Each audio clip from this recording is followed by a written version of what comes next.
A kú déédé àsìkò yìí. Kókó inú ìwé ìròyìn la mú wá fún yín láti inú àwọn ìwé ìròyìn ilé wa. Orúkọ tèmi ni Ọmọgbémisọ́lá ọmọ Alọ́gọ̀madẹ̀. Ẹni àmì àfòróróyàn ẹgbẹ́ òṣèlú All Progressives Congress (APC) fún ipò adarí ilé ìgbìmọ̀ ni ó gbégbá orókè nínú ìdìbò tí ó wáyé ní àná ní ìlú Àbújá. Gbogbo òǹdíjedupò tí ó ní àtìlẹ́yìn Ààrẹ Bọ́lá Tinubu àti ẹgbẹ́ òṣèlú APC ni wọ́n jáwé olúborí ṣe lòdì sí pínpín ẹlẹ́kùn-ò-jẹkùn ẹgbẹ́. Sínátọ̀ Godswill Akpabio ni ó borí gẹ́gẹ́ bí ààrẹ ilé ìgbìmọ̀ nígbà tí Jibrin Barau yege gẹ́gẹ́ bí igbákejì ààrẹ ilé ìgbìmọ̀. Nínú ilé ìgbìmọ̀ aṣojú-ṣòfin, Tajudeen Abbas jáwé olúborí gẹ́gẹ́ bí agbẹnusọ nígbà tí Benjamin Kalu gba ipò igbákejì agbẹnusọ. Aago 8 òwúrọ̀ àná ni ètò ìdìbò náà bẹ̀rẹ̀ pẹ̀lú ìbọwọ́lù láti ọ̀dọ̀ àwọn ẹgbẹ́. Sínátọ̀ Ali Muhammed Ndume láti ìpínlẹ̀ Borno ni ó fa Akpabio kalẹ̀ lẹ́yìn ìpè láti ọ̀dọ̀ akọ̀wé ẹgbẹ́ Sani Tambuwa. Sínátọ̀ Solomon Adéọlá láti ìpínlẹ̀ Ògùn ni ó ṣèkejì ìfàkalẹ̀ yìí.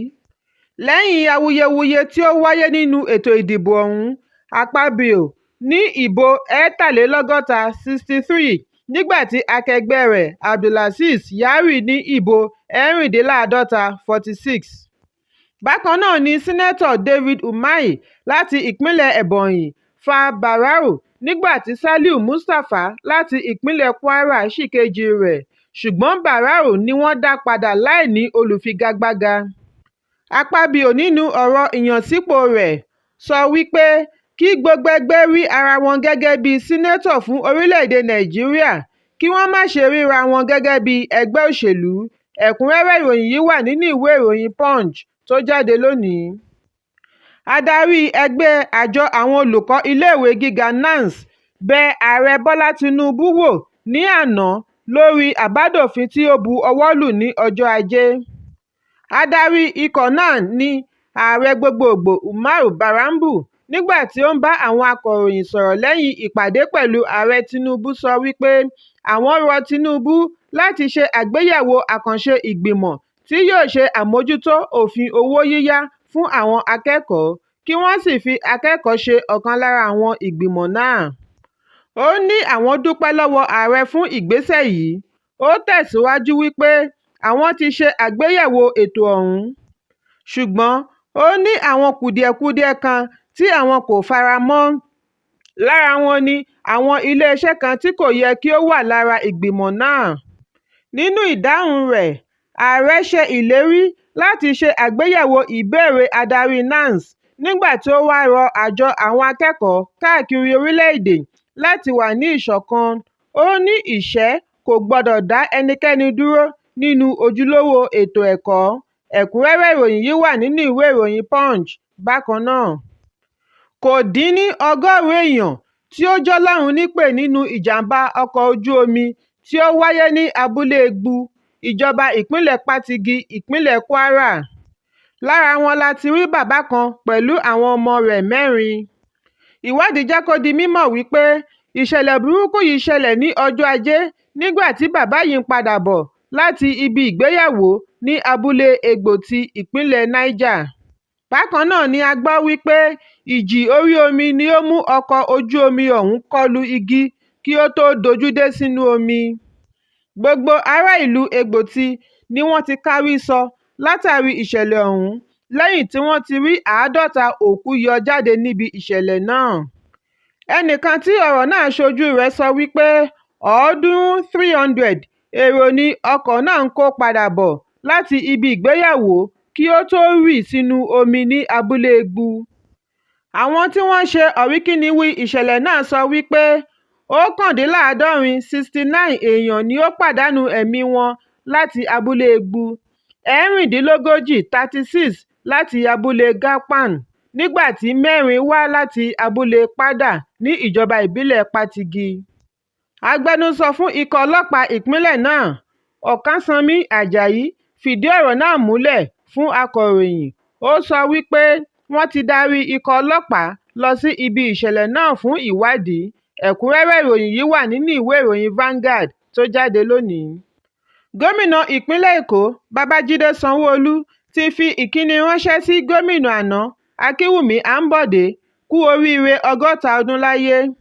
Sanwó-Olú ní Àǹbọ̀dé fi ara jìn gẹ́gẹ́ bí òṣìṣẹ́ ìpínlẹ̀ Èkó àti gẹ́gẹ́ bí gómìnà. Bí a kò bá gbàgbé wípé Àǹbọ̀dé ṣe sáà kan gẹ́gẹ́ bí gómìnà ìpínlẹ̀ Èkó kí gbọ́nmi-sí-omi òtó tó wáyé láàrin òun àti bàbá ìsàlẹ̀ rẹ̀ nínú òṣèlú nígbà náà tí í ṣe ààrẹ Bọ́lá Tinubu. Ìpínyà yìí pẹ̀lú Tinubu àti àwọn ọmọ ẹgbẹ́ òṣèlú mìíràn ni ó sọ Sanwó-Olú di gómìnà ní ọdún 2019.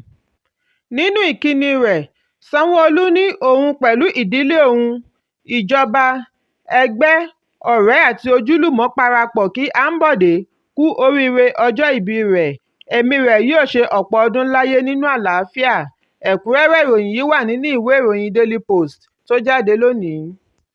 Alága fún àjọ tó ń gbógun ti ìwà ìbàjẹ́ àti ìṣòwò ìlú kúmọkùmọ EFCC Abdulrasheed Báwà ti sọ wípé ìṣẹ́ àti àìníṣẹ́ kì í ṣe àwáwí fún ìwà jìbìtì lórí ẹ̀rọ ayélujára.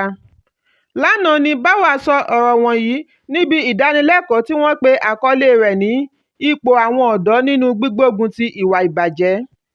The roles of youth in curbing economic and financial crimes, tí wọ́n ṣe àgbékalẹ̀ rẹ̀ níbi ayẹyẹ àwọn akẹ́kọ̀ọ́ tí ó ṣẹ̀ṣẹ̀ wọlé sí iléèwé gíga ti ìjọba ìpínlẹ̀ Èkó LASU ní agbègbè Ọjọ́ọ̀.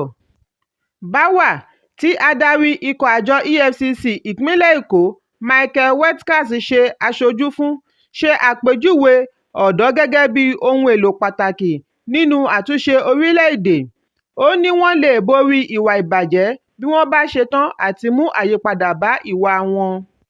Ó tẹ̀síwájú wípé ẹnikẹ́ni kò lè gbógun ti ìwà tí òun tìkálára rẹ̀ ń hù àfi bí ó bá kọ́kọ́ jáwọ́ ná. Ó wá gbà wọ́n ní ìmọ̀ràn láti jẹ́ olófòfò ìwà ìbàjẹ́ whistleblower nípasẹ̀ ẹ̀rọ ìgbàlódé tí kò ní dárúkọ tàbí ṣe àpèjúwe olófòfò. Ẹ̀kúnrẹ́rẹ́ ìròyìn yìí wà nínú ìwé ìròyìn The Guardian tó jáde lónìí. Ọdún dupò ààrẹ lábẹ́ òṣèlú People's Democratic Party PDP Atiku Abubakar ti sọ èròǹgbà rẹ̀ láti ké sí alága elétò ìdìbò INEC akàwégboyè Mahmood Yakubu àti akọ̀wé rẹ̀ Rose Oriaran Anthony láti kó ẹ̀rí wá sí ilé-ẹjọ́ tribunal tó ń gbẹ́jọ́ lórí àbájáde èsì ìdìbò ààrẹ Bọ́lá Tinubu àti ẹgbẹ́ òṣèlú rẹ̀ All Progressives Congress APC. Yakubu ni wọ́n ń retí ní ọjọ́ 15 oṣù yìí pẹ̀lú ojúlówó ohun èlò fún ìdìbò ààrẹ tí ó kọjá. Lánàá ni adájọ́ Haruna Samani pẹ̀lú ìgbìmọ̀ ẹlẹ́ni 5 rẹ̀ wo àfihàn onífídíò tí ẹlẹ́rìí olùpẹ̀jọ́ Dókítà Alex Adum Tah gbé jáde. Fídíò yìí ṣe àfihàn Mahmood àti alámòjútó ilẹ̀ òkèèrè sí orílẹ̀-èdè Nàìjíríà Barry Andrew. Nínú rẹ̀ ni Mahmood ti fi ń dá ọmọ orílẹ̀-èdè lójú wípé ẹ̀rọ BVAS ni àwọn yóò lò fún ètò àti àbájáde èsì ìdìbò. Ọ̀rọ̀ pọ̀ nínú ìwé kọ́bọ̀. Ẹ̀kúnrẹ́rẹ́ ìròyìn yìí wà nínú ìròyìn The Sun tó jáde lónìí. Kókó inú ìwé ìròyìn tòní kò ní jù báyìí lọ. Ẹ pàdé mi lọ́la fún àkọ́tún ìròyìn. Kí a tó lọ, ẹ má ṣaláì fi àríwísí yín ránṣẹ́, ìyẹn comment, kí ẹ sì bá wa subscribe sí ojúnà wa lórí YouTube kí Kókó Inú Ìwé Ìròyìn lè máa tẹ̀ yín lọ́wọ́ ní kíákíá.